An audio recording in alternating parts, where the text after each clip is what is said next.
ఏమవుతారు ఈయన? ఏమవుతారు ఆవిడ? ఆవిడేనా?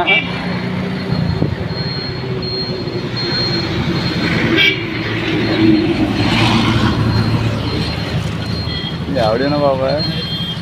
ఆ రిక్షాలో పాపం ఏం చేస్తూ ఉంటారు?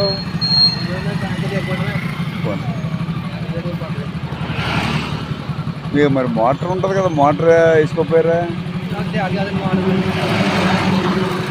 ఎక్కడ ఈ ఊరేనా బాబాయ్? రామచంద్రపురం. రోజు అలా వెళ్తారా? సరే బాబు.